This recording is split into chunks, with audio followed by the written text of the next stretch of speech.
On this episode of the Home Studio Hangout podcast, I interview owner of Studio 101, Brad Phillilps. Brad has owned Studio 101 and ran it for over 25 years.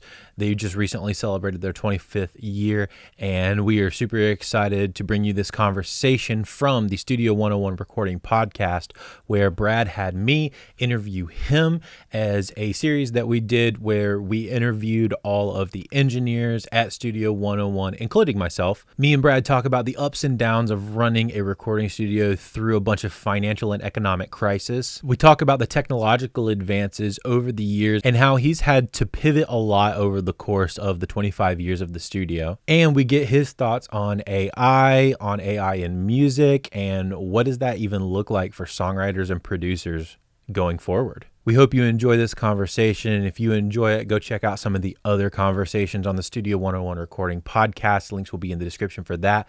But without further ado, let's get right into it.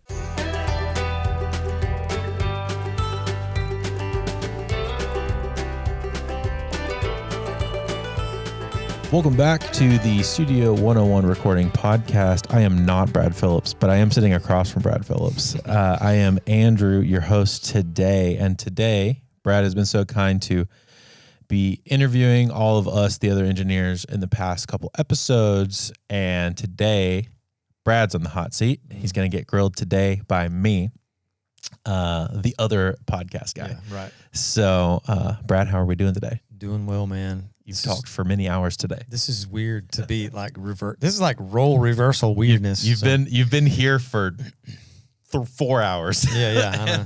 and now you're over there. All right. It is what it is. It is what it is. So, Brad, for the people who may be stumbling upon us for the first time and don't know who you are, give them just kind of like the quick 1-2 of who you are and what you do. Cool. So we have Studio 101 recording here in the tiny metropolis of Woodruff, South Carolina, in the upstate of South Carolina. We have been here operating a commercial studio since the year 2000. So we're almost to 25 years, which is wild. It blows my mind. And so I finished Belmont University. I did their music business program with an emphasis in audio engineering. I lived up there for about 5 years, I guess, and then moved. This is home for me. I grew up here in South Carolina. Yes. Okay. And the house I grew up in used to be like right out in front of the studio building. It's no longer there, but that's a story for another time. Sure. But the studio building was built kind of in the backyard of the house that I grew up in. And when I moved back here to South Carolina, I kind of just decided to go for it with the commercial studio space, and super young and dumb and had literally no idea what I was doing. Yeah. I'm just being honest. Yeah. Jumped in, got the studio up and running here, and have kind of survived 25 years of, changing technology and different approaches and, all the things. We've morphed remodeling the studio and doing all kinds of things. We have remodeled twice, I guess, in 25 years. So, but yeah, we've been operating here as a commercial studio in this area for about 25 years, and still trying to plug along and do all the things. Do the thing in the small town of Woodruff, South Carolina. It's crazy that the studio's been here that long. I can think of many a studio that is in a much larger area or a much more commercially viable area that hasn't lasted half that long. Yeah. And it's crazy that you're sitting trucking along to year 25 pretty strong. So, well, we're rolling along, and we've been extremely blessed with great clients and been able to expand in the past year. I guess this time last year we started an expansion to the building, adding a B room and also an Atmos room. Yep. So kind of took the plunge into the Atmos world and just trying to get a leg up on the area and really the state of South Carolina. There's not really a lot of access to Dolby rooms right now. In the Southeast in general. from what I understand. There's a couple in Nashville, maybe one in Atlanta, but the one in Atlanta is owned by a major label, so it's not like really open to everybody. And Glenn at GAT3 has just like annihilated everyone in the entire nation as far as the level of ability with the Atmos thing. Yeah. And Glenn, It I is always forget nuts. that. I always forget that he, like, when he does a thing, he's like goes full Oh send. my gosh. He goes full send. It's crazy. I was texting him the other day about Shout out Glenn. Shout out Glenn Tabor, man. Yeah, I was texting him the other day about their Atmos stuff, and it's just absolutely insane what they've done. But anyway, that's beside the point. But we're trying to, I guess, just to give a little insight to the area that we live in here. It's a booming, growing top 5 or top 10 city in the United States as far as growth goes. It has been, so Greenville, upstate South Carolina in general, but mainly centered around Greenville City, has been a top 10 growing in the last 10 years and top 5 in the last like 2 or 3. Yeah, it's wild. People are moving here from California, New York. People are moving here in droves, dude. and it has a lot to do with the industry and the job availability that we have here. We have cost of living difference as well. Yeah, it's living in Nashville now. I don't know. I don't know if I could afford to live in Nashville now. Oh God, I don't know how people are doing it, but it's that's 100% true. The cost of living is much lower here, and property is available, real estate's available, all those things. And with that comes a lot of creatives. So I've introduced you to some friends of mine who've come from LA and come from Atlanta, come from New York, all these places, and it's very interesting to see that, like, when growth comes, all of the arts kind of start booming alongside of it. I mean, we've even seen, you've said you're from here originally. I'm also from the upstate originally. And over the course of the time that, we've both, obviously you longer than I have, but even like in the course of this time frame, we've seen bands blow up, artists blow up, take off. Yeah. You were talking to Donnie, like Hootie and the Blowfish, those kind of things. But even on the Southern gospel side, artists like the Martins, like coming here to do their records and like being, massively successful, both Christian and more mainstream popular artists. Yeah. It's pretty nuts. Yeah. And I guess it's just sort of, a given that if you have more people moving into an area, you're going to have more opportunities for clientele and for, there's growth of, new schools and new businesses, new homes, all the things bringing more people in. I think it expands as far as your local clientele base, it's definitely much, much wider here than it ever has been. Oh, well, and it's funny that weirdly, yes, it's been growing, but the two that I just mentioned were 90s. Oh gosh, yeah. So maybe stepping back into there, because you kind of came up in that era of that was pre you going to Nashville, pre doing that.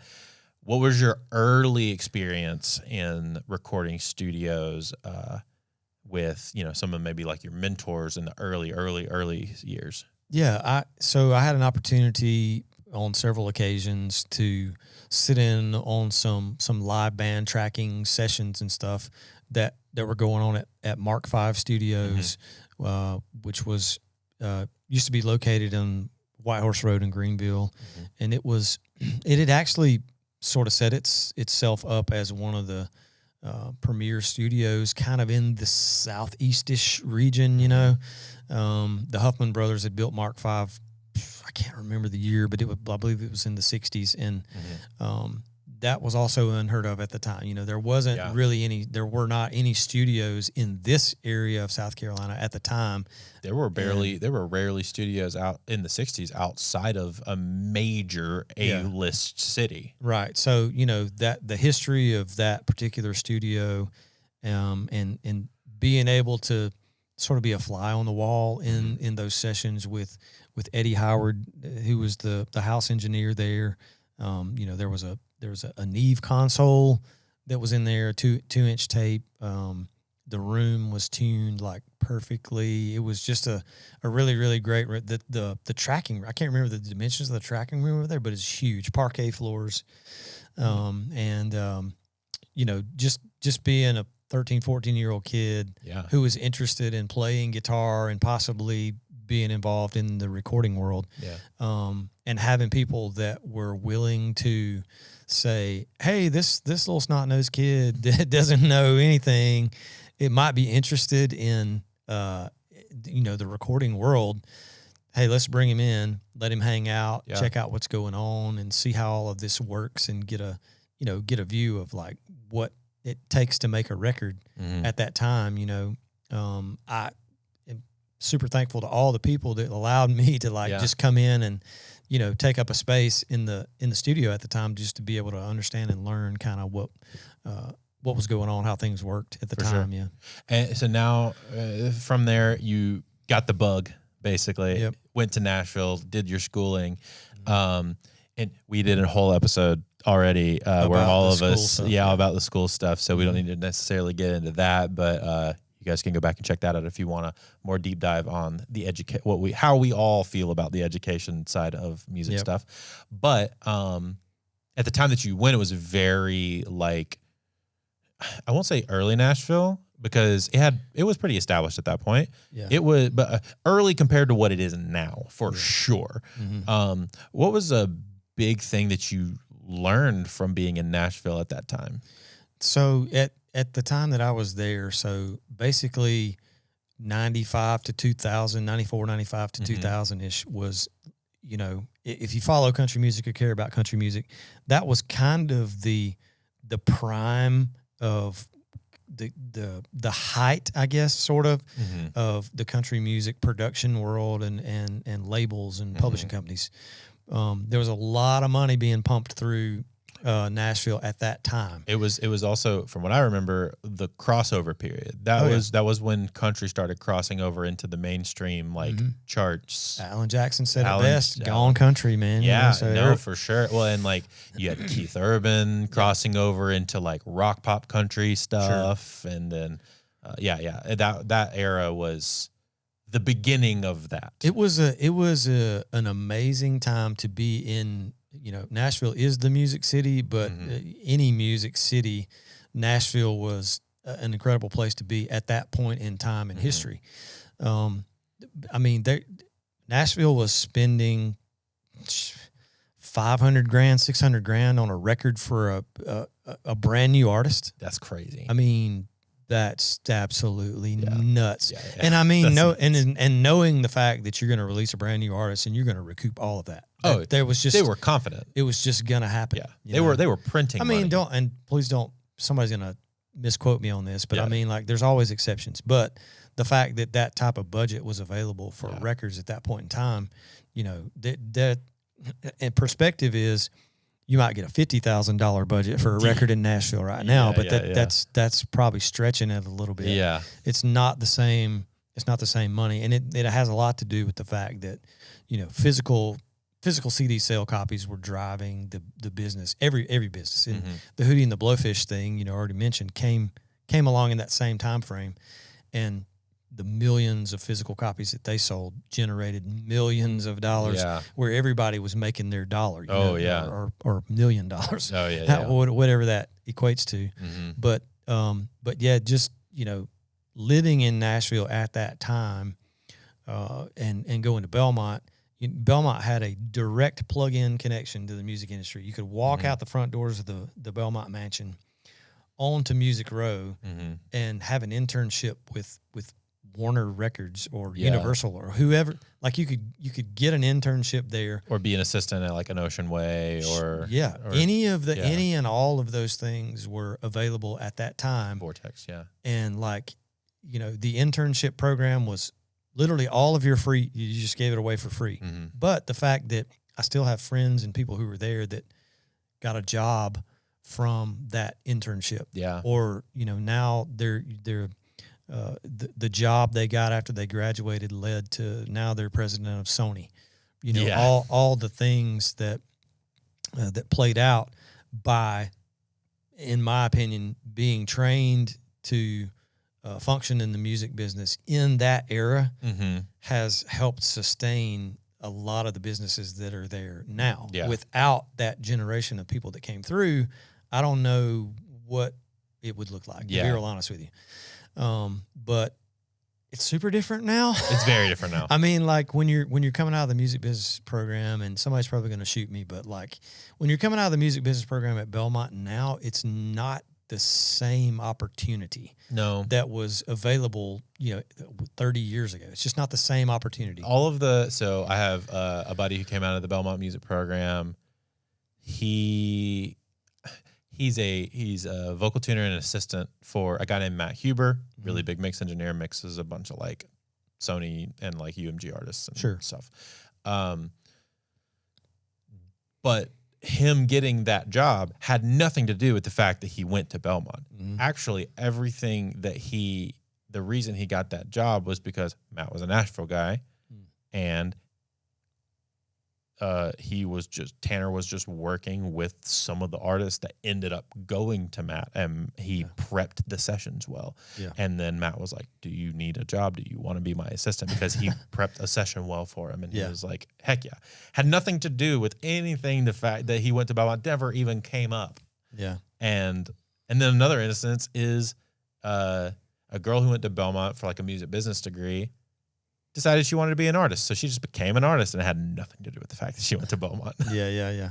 It's and I am incredibly thankful for the time that I had there at Belmont, and the program that was in place is, I would not have had some of the knowledge that I have now without that program, and definitely would not have the, network of people that I have access to, without being there and being in that program at the time. Yeah.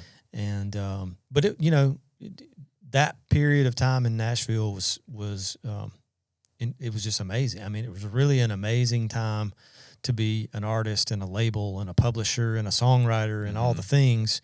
It was just really, really great to say, like, hey, I was there, and I saw, such and such artist who was a writer at EMI Publishing that got a record deal, and I was in the demo room with them and downstairs in the basement with Chris Latham. When he was tracking these demos for these songs that got put out on the radio. It was a really cool experience, and I wouldn't trade it for anything. It's a very, very different experience, especially. Yeah, that's very cool though. So then you decided to come back. Now let's do the impossible and give me a quick synopsis of the 24-year life of the studio. Oh my gosh! So no, we don't have to do that. But you came back, you decided, I'm gonna do the studio here, and then kind of give me some of maybe the highlights or lowlights some of the punch points with the studio from the last couple of years, because it's been. I heard a conversation with you and TJ, and it's been a ride. Yeah, it's an interesting deal, to say the least. My wife and I got married, and I intended to. I had in my mind we were going to live in Nashville. Yeah, we got married, and we were going to live in Nashville, and I kind of put this on Leanne sometimes, and here's the way that I remember it. She came to me and said, "You know what? I think we should move to South Carolina." And I'm like, have all these gigs booked and, session work booked and stuff. And I'm going like, what?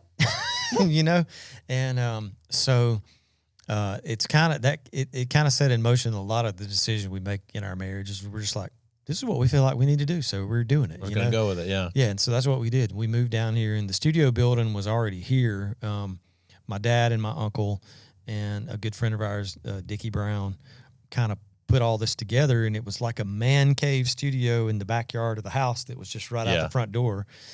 And those guys never really had a vision for a commercial studio necessarily, And then I came in, and I was here and available, and I was, I put in about a year's work and was like, hey guys, what would you think if I opened this up to clients and try to do this thing? And I kind of went to school to get an audio engineering degree. Let's use this thing. It's wonder what would happen if we tried this.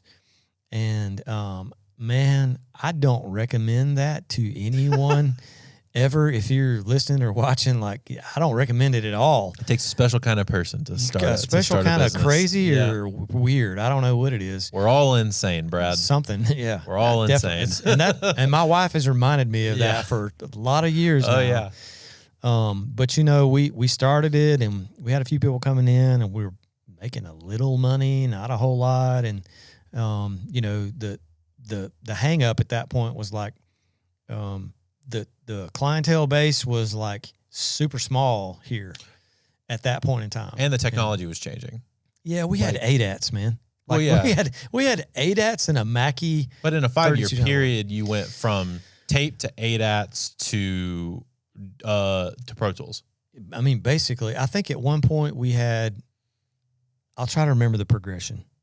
I think we had ADAT. No, we had ADATs period to start with. Okay. And then we did the transition to Mackie D8B digital board with a Mackie HDR recorder. We were fully digital, like it was all digital. Mm-hmm. Dude, I spent a month banging my head against the wall. No offense to Mackie, but the D8B was a nightmare. Oh, yeah. It was a literal nightmare of syncing stuff together. And imagine. And like, it was almost like the old Nintendo thing where you pull the card out and blow on the card and then you put it back in. I kid you not. We went through all of that nonsense. Basically, I had a giant N64. Oh my God. And then, but yeah, it did eventually transition to, I moved everything to Pro Tools. PC. I built a PC from parts that I put together. This was 2004? Like 3 or 4, somewhere around there. Yeah. And so I was like, might as well go all in, do the thing, and got locked into a license for Pro Tools that now I have extended for however many years and have to pay for it all the time now. You're in it. Taking a shot at Avid. You're in it for the long haul. It is what it is. Avid. Don't do us like that, dude. Yeah, but I had to choose a route. You know what I mean? Like I had to choose a path as far as the format of the studio going forward. And I went with the Pro Tools deal because like that was the industry stand. I mean, like if you're gonna go to software at that time, there really wasn't anything else. Cakewalk, I guess. Yeah, but I feel like it's a testament to you that you made that jump because, well, one, from a cost effectiveness, it did make a lot of sense for you to do that. Mm-hmm. But you came up doing reels. Yeah. And it could have been easy for you to say, well, I'm just going to stick to this. This is what I know. Especially a lot of engineers stuck to it a little too long. Yeah. And I think I mentioned this in another podcast, but like I've always been of the mindset of like at least giving certain technologies a try because I'm interested in like how this works. Is this going to work better? Is this going to be more effective? Am I going to be more efficient in these things? But, we jumped in with the Pro Tools thing and it just kind of stuck with me. I'm not a hater of Logic and Ableton and all the stuff.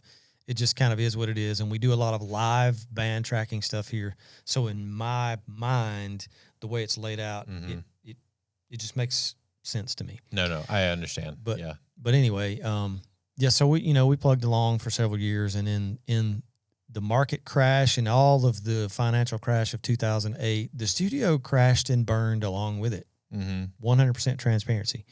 That was really, really terrible. That was a really, really terrible time for not only me, but for a lot of people.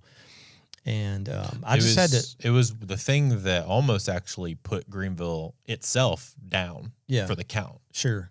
And being super naive, young and dumb, all the words, I'm self-aware. Like I had no plan, no nothing. Like it just crashed and burned. So I'm out like doing some part-time jobs and all this stuff and trying to figure out things for about 2 years, and really didn't do much studio stuff for almost like 2 years because there just wasn't. We weren't in a position here where I'm at, like where there was like a ton of work to be done. It just wasn't there. It wasn't happening, and people weren't traveling for records outside of larger cities. Not really. I mean, it wasn't a thing at that point. Well, and it's hard to. 2008 is pre-mass internet as we know it now. Oh, absolutely. Like internet existed, but it was more like generic Google not search. really even Facebook. Maybe you had MySpace, but definitely not really. MySpace, yeah. But you didn't really have like business search. Like you weren't doing social like you do now, where it's like you can be known by people across the country. Right. And like getting a band from North Carolina to come do a thing with you is pretty normal. Yep. But then it was more of a like, who's this dude from South Carolina? Why in the world would I drive 4 hours to this studio to work? It's not a thing. Not really a thing at all whatsoever. But I think it was around 2010. I kind of got the bug to like revive some things. So we redid some gear. Was that remodel number one? Kind of, yeah, but it was mostly gear more than anything. Gotcha. And I was involved with a church plant thing at the time, and we could use the space for rehearsals. We could do some recording for stuff that we needed, and that revived a little bit of it. And then in 2014, I sat down with my wife, and I was like, I really think this could be a viable deal if I like really go after this thing, like all in, quote Dabo, I guess. Yeah. But just go all in, like tear out everything, literally everything, all the paint, all the floors, all the everything, and just advertise it as a completely new thing. Make it presentable again. New logo, all the stuff, all the gear, and she was like, you have lost your mind. And I was like, probably. This is kind of what I do, I guess. This is what audio engineers do, right? Creatives. Oh, yeah. Creatives, and so we did. She was on board, and we just went literally all in. And like since then, I have just. It's hard to explain like how much of the right decision that was. Oh yeah, and especially when you go into something like that and you're just committing like. If this doesn't happen, I have no plan B. Like, you know what I'm saying? Like, you really go all in with it, and you're like, this has got to be what happens. There was a couple of instances just thinking about back to that time, because I'm trying to think. 2014, I was working full time at Marathon, I believe, in 2014. Okay, and it's an interesting. You had the rise of multiple things happening at the same time. You had the rise of internet music as we know it now. Yeah. So like SoundCloud stuff sure. in general was becoming more so, like home studio production was becoming more of like a prevalent thing, but people needed good places to track bands still. So like studios to track instruments were still more of a thing. Right. You had a large uptick in church original music for smaller churches. New Spring being a very good example of that. I know like early on that was one of the bigger clients for you guys, more regular clients for you guys. Yeah. The uptick of that. And then you started getting like indie labels getting more flush with cash and being willing to spend money on smaller. So like it all starts to like come together in that time. Whereas like in 2008, all of that industry was gone. Yeah, it was nuts. And, like, my friend Eddie Howard that I talked about earlier from Mark V, he had his own studio when Mark V closed, and I had a conversation with him, and he was like, "This is not viable anymore. I just can't see how the studio is a viable thing anymore." And home studios and gear that you could purchase at Guitar Center it was just like everywhere. And I don't know, man. I just kind of stuck to my guns and was like, I'm going to just keep plugging because like the live tracking capability of real people being in a room is a thing that I don't want to go away. Yeah. And like having this room here available and being able to track bands, being able to hire in live pro session musician people to work on records for people is something that in our area right here that I wanted to like, I was just dead set on like, we're going to keep doing this. Yeah. And so, thankfully I've tried to keep that torch going, so to speak. Yeah. And it's not that I'm a hater for home studios or a hater for home producers. Like that is not my mindset whatsoever. Yeah. It's just the fact that like,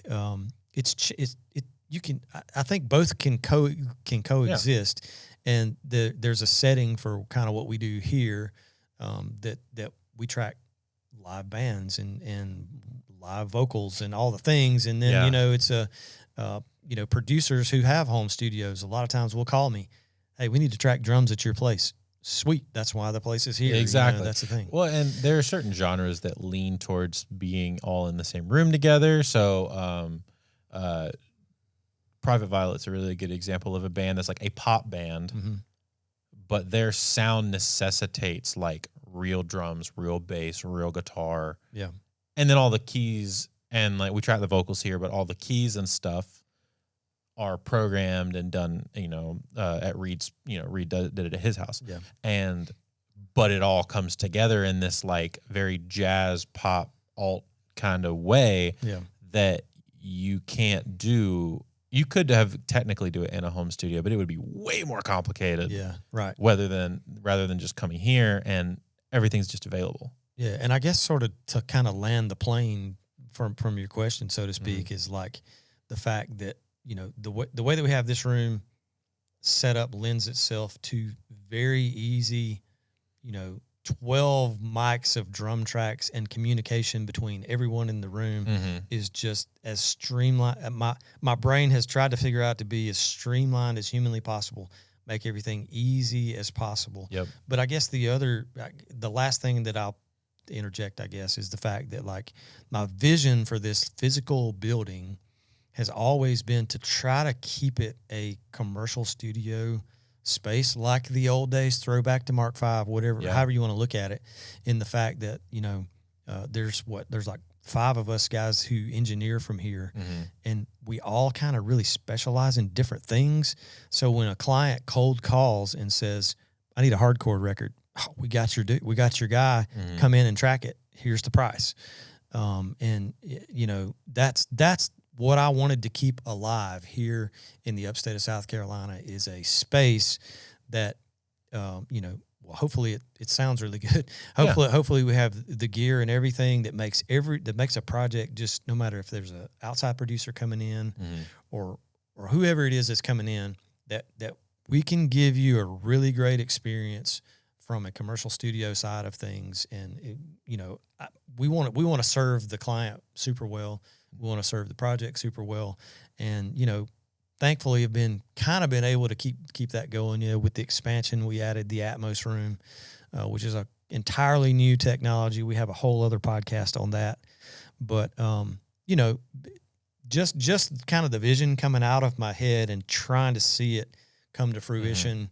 That's where I've been driving this bus for all these years. And jumping off of that, we have, you said you have the Atmos room. We also have the B room, where we have been able to, I know that's been an idea that you and Ian have had for a really long time. It's like have this revolving door of stuff, and like you finally been able to see it fully realized, which has been really cool. Yeah. We had a day where that was happening.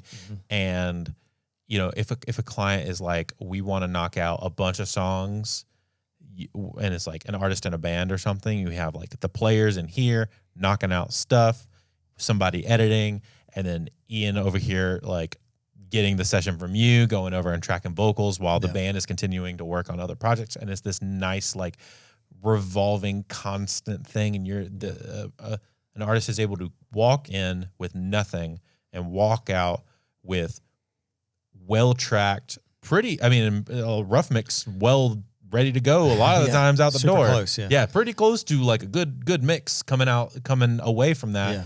How many ever songs in a weekend? That's kind of another piece of the vision that's kind of always been in my mind for independent artists who don't have their own band and they want to hire session players, and that's an affinity that I have for the session player world that I don't want to let die either, is the fact that there are some incredibly amazing musicians that can come into this room right here and play together and create some just wildly great stuff. We have an incredible roster of musicians. We have a podcast that will probably come out after this with some of them, but even outside of those three, we have so many more that are just as capable that do regular work here on regular sessions. I mean, I think I've been in here and engineered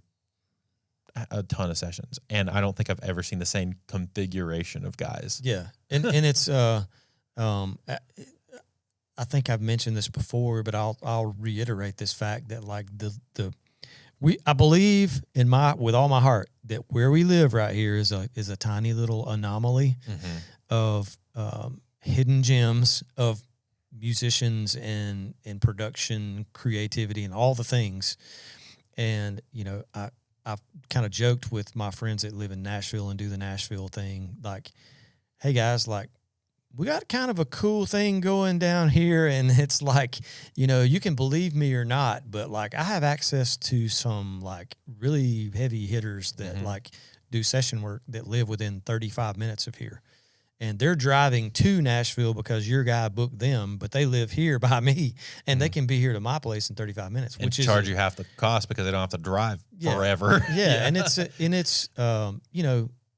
and not to get into a rabbit trail, but this area of North Carolina, South Carolina, has always generated amazingly talented musician type people that, that typically kind of supply the Nashville line of stuff.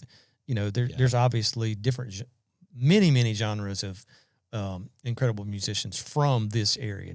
I'm not just pigeonholing it to country, but like, it's interesting to me, and it's super cool to me that we live in an area and come from an area that, like, I proudly will say there is some amazing musicians, producers, things that are here. They're like living here. And they do it full time. They do it on their own. They do it. Sometimes they work with major labels. Sometimes they also work with a lot of indie artists. Yeah. And it's really cool. Like, even just the guys that work here, even guys the engineers that work out of here, the players that work out of here, the some full time, some part time, but like they make a solid living doing music, and that's and then other people that I've introduced you to who do even just video that we've partnered with, or like Daniel, who's helped us with some video work here, or Aaron, who's helped us set up this podcast setup, and like. All of these people that are doing, even outside of music, just creative work here in general is amazing. Yeah. The fact that we have this little bubble of somehow there's a lot of work to go around for everybody here. And like, even as the area grows, like we were saying, the amount of work just continues to go up and up and up and up and up. It's a little hidden gem here. The cat is going to be let out of the bag sooner than later. Sure. But it's happening whether you believe us or not. Yeah. And my town's cooler than your town. And it might be happening somewhat in your town, but this is what's happening right here, right now. And I'm proud of it. I'm proud to be a part of it. For sure. Hopefully contributing in a positive way. Yeah. Those kind of things. So I have a weird kind of left field question. Because you tend to be on the up and up of stuff, and you tend to try to like think forward as far as technology and stuff. I'd love to hear your thoughts on AI. Oh man, jeez. Okay, so yes, I am 100% in favor of technology. All of the stuff, just like, I've always been enamored by like NASA and space exploration and the latest, greatest technologies of whatever, science, medical, whatever. Yeah. I love that stuff. I guess I'm kind of nerdy that way. Yeah. But especially when it pertains to the music world.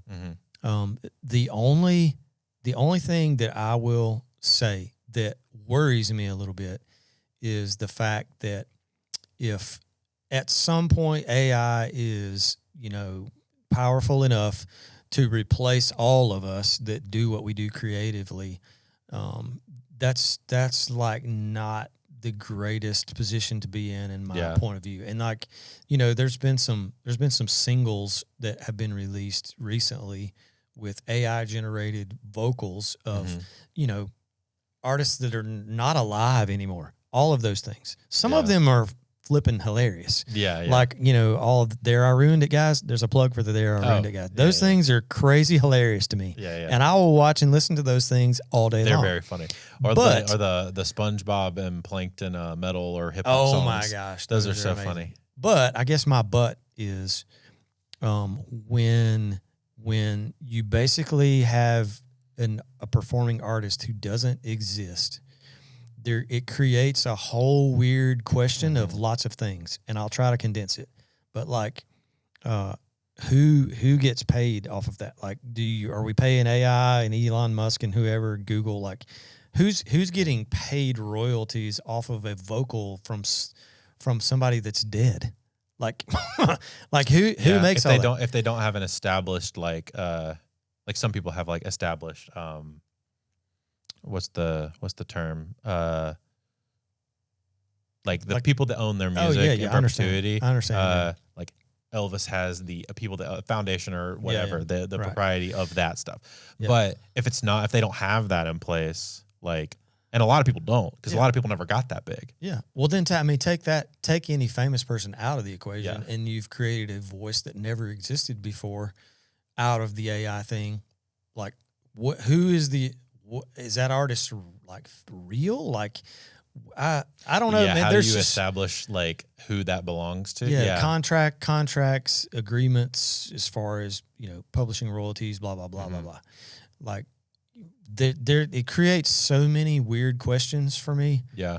The technology blows my mind that it can be done, but to me, it creates a ton of different issues that like are completely unnecessary. And like, I would never want any, to me, this is kind of how I equate it. You're probably going to think this is crazy. Auto-tune to me is a tool. It's not something to just be used to fix a terrible singer necessarily. Sure. But to me, auto-tune and AI are very similar in the fact that I think AI can be a tool. Like, if there's ways that it can be used to help creatives do things that maybe we couldn't do before, or maybe we need help or whatever it is, I feel like it can be a tool. But I just don't want us to get to the point where AI is like it's like the end all be all, eliminated all creatives. Like, that's not what I want it to be about. But that's my very similar. Like, I was thinking as you were talking about it before you even said the auto-tune thing, very similar to like samples. So sample replacement, where it's like it helps in an assistant. So like AI assistant format stuff. Sure. Very, very helpful. Yeah. Love it. For like captioning things, or maybe even helping analyze like, bad frequencies or like a beat detective kind of thing. Like what Soothe does, I guess, is kind of AIE. So like analyzing like these weird frequency spectrums based on what kind of instrument you're trying to EQ. Sure. And then, so there's some helpful things there for sure. But then like that gets compounded into what you're talking about, which is like full replacement, AI replacement, which is like, I definitely agree. That is an overreaching of some stuff, and gets very complicated when it comes to like legality. For sure. And, I'm definitely not opposed to the technology part of things. I just it is not appealing to me to make AI be like a replacement for really anything. No. And but, I think, as we do here, and as, if we're using the drum sample analogy, right? People went full in on drum samples. Still, a lot of people use full drum samples, but a lot of people went back to using real drums. Sure. And it became very prominent again. And we've noticed that because we've seen a massive uptick in people going, I want to record drums at your studio. Sure. Yeah. And then we use samples to like enhance those things, but it's not like a full replacement. Yeah. So, Brad, what do you got going on right now that you want to tell the people about? What are the things that you want to, as we're wrapping up, like, what do you want to tell the people? Where do you want to send them? All those kind of things. Yeah. So I guess kind of the last couple things I'll say is the fact that we are definitely moving towards the Dolby Atmos spatial audio thing. I know AI is a thing, but the Dolby Atmos spatial audio thing is just something that is still new to a lot of people. Yep. I do believe it's gonna latch hold in the music industry. So I think in the music and the podcasting industry. Sure. I think we've talked about this a little bit. Yeah, I think people are underestimating how popular spatial audio is going to be in the podcasting industry. Right. So, we've tried to get ahead of the game, so to speak, and have that availability here, try to have some forward thinking in that process. And I just want to try to keep making records for the independent artists. I'm kind of an independent artist fan, like supporting people who are trying to support their own career. And, that's the bulk of the type of artists that we work with. And I just want to be a champion for those people and being able to create the best records that we can for them to help them push their career in whatever direction they're going to go. Yeah. So like, that's what I'm pumped about going forward. And, we're doing more podcasting and all those kind of things that I'm pumped about to be able to be a part of. And, just continually to try to evolve, where the studio goes. And, hopefully we'll be here 20 more years. So. No, that'd be great. So the studios is at Studio 101 Record for Instagram. Yeah. For Instagram, and I think it's at Studio 101 Media for the podcasting side of things for both of those. And then the Atmos stuff, if you want information about that, you can contact the studio. Brad will get you in contact or get you information or in contact with Donnie, who does a lot of the Atmos stuff. And you can go to, studio101recording.com if you want to book a session or talk about working with, somebody that specializes in your genre of music. Sure. Thank you so much for listening to this episode of the Home Studio Hangout podcast. If you could take the time to like, subscribe. If you're listening to this on Apple Podcasts, Spotify, or any other audio platform, go ahead and make sure you're subscribed and also leave a rating and a review. It helps the show get out to new people, and we're trying to grow every single week. Once again, thank you so much for listening to this episode of the Home Studio Hangout podcast, and we'll see you next week.